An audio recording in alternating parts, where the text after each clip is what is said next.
Hello everyone, মনীষ hair চলে এলাম আবারও একটা নতুন ইন্টারেস্টিং ব্লগের সাথে।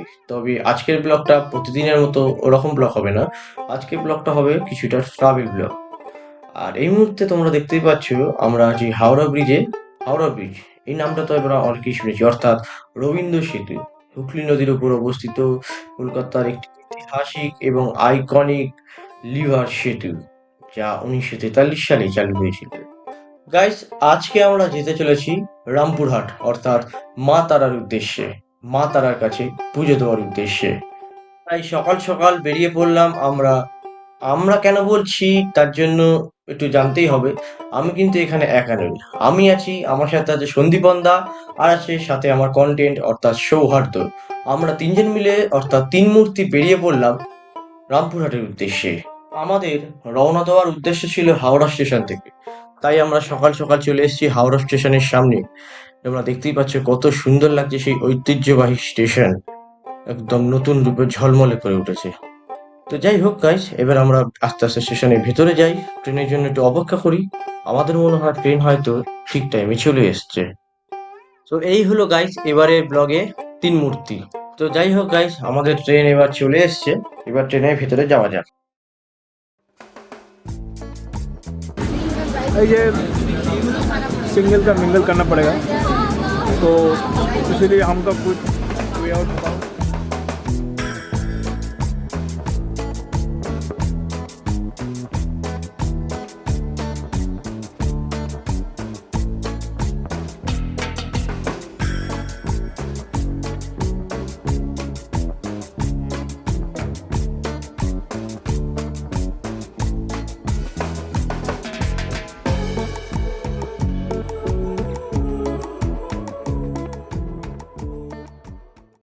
তো বন্ধুরা, ফাইনালি দেখতে দেখতে আমরা পৌঁছে গেছি রামপুরহাট স্টেশনে, অর্থাৎ রামপুরহাট জংশন।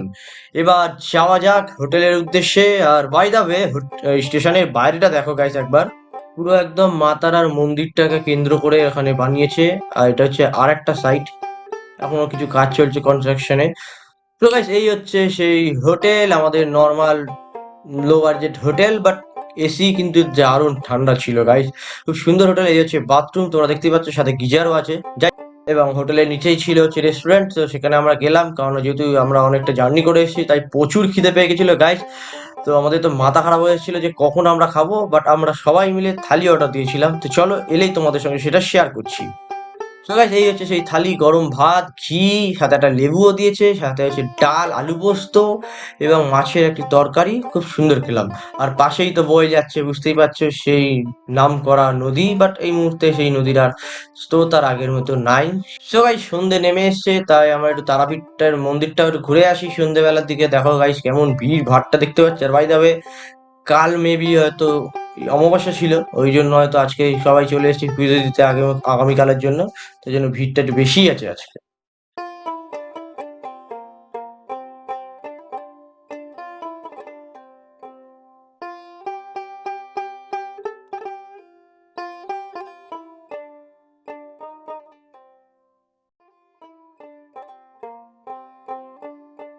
তো গাইস, এখানে প্রচুর দোকানপাট আছে, তোমরা দেখতেই পাচ্ছ।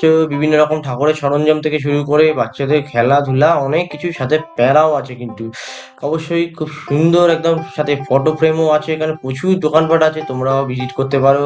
অবশ্য তোমরা অনেকেই এসছো আর কি, তারাপীঠ তো আমরা সকলেই আসি। আর সাথে এটা কি দেখে ফেললাম। যাই হোক, এনিওয়ে, দেখি তো খিদে পেয়ে গেছে, আজকে ভাবছি ডিনারের মেনু করে নেবো এখান থেকেই।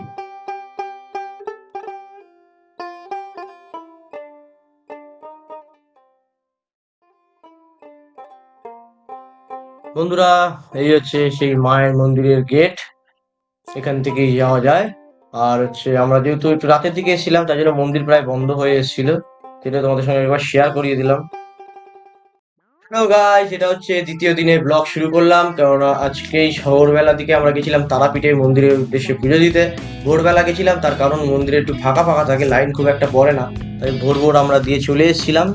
এসে একটু ঘুমাচ্ছিলাম, তারপর ঘুম থেকে উঠে আবার ব্লগ শুরু করলাম। দ্বিতীয় দিনের ব্লগ তোমরা দেখতে থাকো, আশা করি ভালো লাগবে।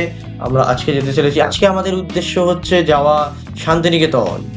এই শান্তিনিকেতনে যাব, সোনাঝুরি হাটে ঘুরবো, কিছু কেনাকাটা করব, তারপর সেখান থেকে বাসে করে ব্যাক টু হোম।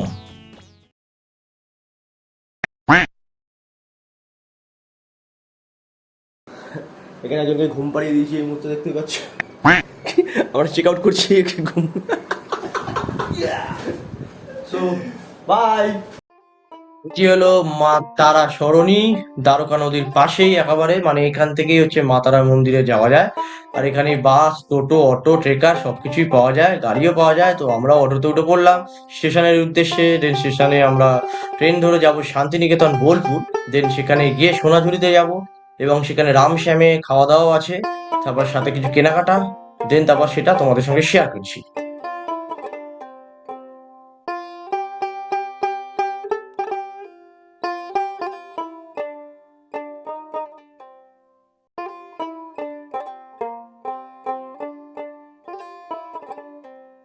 তো গাইস, আমরা চলে এসেছি স্টেশনে, ট্রেনের জন্য অপেক্ষারত অবস্থা। বলতে বলতে আবার ট্রেনে উঠে পড়লাম, দেখো কি সুন্দর দৃশ্য। আর আমরা পৌঁছে গেছি বোলপুর শান্তিনিকেতন, দেখতেই পাচ্ছ গাইস। চলো যাওয়া যাক সোনাঝুরি উদ্দেশ্যে। দেখো গাইস, বোলপুর স্টেশনের বাইরেটাও কত সুন্দরভাবে সাজানো। কয়েক বছর আগেও আমি এসেছিলাম, তখন এতটা সাজানো ছিল না। তো গাইস, গাড়ি ছাড়তেই সেই গ্রামের পথ অনেক কিছু মনে করিয়ে দিল। যাই হোক, আর আমার সঙ্গে যারা ছিল তারা তো রীতিমতো দেখেই গান গাইতে ব্যস্ত হয়ে গেছে। তো তাদের গানগুলো আমি আর শোনালাম না, কারণ শুনলে যে পুরো ব্লগটাই মাটি হয়ে যাবে। যাই হোক, এনিওয়ে, তো আমরা তারপরেই ঠিক অবশেষে পৌঁছে গেলাম সোনাঝুরি হাটে। খুব সুন্দর লাগলো, তোমরা দেখো সেটা। দেখছি আমি, তুমি বুঝতে পারলাম।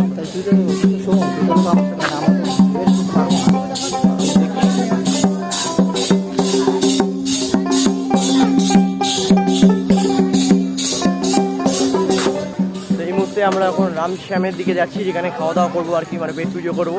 তো এই হচ্ছে সোনাঝুরি হাট, তোমরা দেখতেই পাচ্ছ আমার পেছনে সোনাঝুরি হাট। এবং আমি এখান থেকে সরাসরি চলে এসেছি, সাথে আছে স্যান্ডি সাহা নয়। যাই হোক, চলো কোথায় গেল আমাদের চঞ্চুদা, মানে আমার কন্টেন্ট।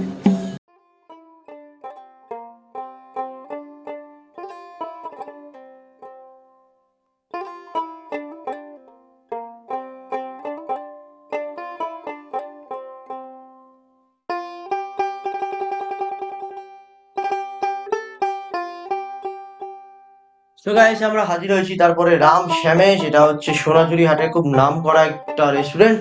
তো আমাদেরও জোরদার খিদে পেয়ে গেছিল। তো চলো দেখা যাক আমরা কি কি নিয়েছি আমাদের থালিতে, তোমাদের সঙ্গে সেটা শেয়ার করি। এই দেখতেই পাচ্ছ প্রচুর খাবার দাবার চলে এসছে।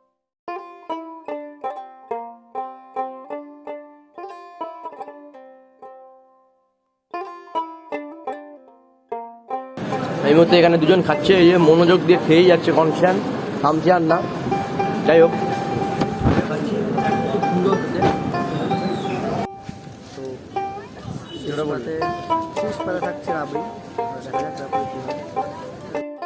তো গাইস, অবশেষে আমাদের বাস চলে এসেছিল, যেটা আমরা অনলাইনে বুক করেছিলাম, WBCTC-র বাস, এসি ভলভো। খুব সুন্দর বাসটা, যথেষ্ট বড়, কমফোর্টেবল সিটগুলো তোমরা দেখো একবার জাস্ট। এই যে আমরা পেছনের দিকে নিয়েছিলাম, কারণ আমাদের ওই পেছনে যেহেতু আমরা ব্যাক বেঞ্চার। যাই হোক, নিবে তো আমরা রেস্ট করতে ব্যস্ত। তো এইবার বাসটা আস্তে আস্তে ক্রমশ গতি বাড়িয়ে দিয়েছে, তো এবার দাঁড়াবে হচ্ছে শক্তিগড়ে। তো গাইস, চলে এসেছি শক্তিগড়ে, দেখতেই পাচ্ছ পর পর ল্যাংচা আছে এখানে। এখানে আমরা সবাই ল্যাংচা নিলাম, দেন তারপর বাসটা ছাড়বে আর কিছুক্ষণের মধ্যেই। আর বাই দ্য ওয়ে, দোকানের নাম ছিল রাজা বাবুর ল্যাংচা লয়। আর এই যে আমরা সবাই নিয়েছি, এবার আমরা, এই যে আমাদের বাস তোমরা দেখতেই পাচ্ছ, এবার ওয়ে টু কলকাতা, মানে এসপ্ল্যানেড ধর্মতলার উদ্দেশ্যে রওনা দেবো আর কিছুক্ষণের মধ্যে। তো গাইজ, এই ছিল আজকে ব্লগটা কেমন লাগলো তোমরা অবশ্যই জানিও। ভালো লাগলে please do like, comment, share and subscribe also our channel Manish anyway. দেখা হচ্ছে খুব তাড়াতাড়ি পরবর্তী একটা নতুন ধামাকাদার ব্লগ নিয়ে আগামীকাল। টাটা।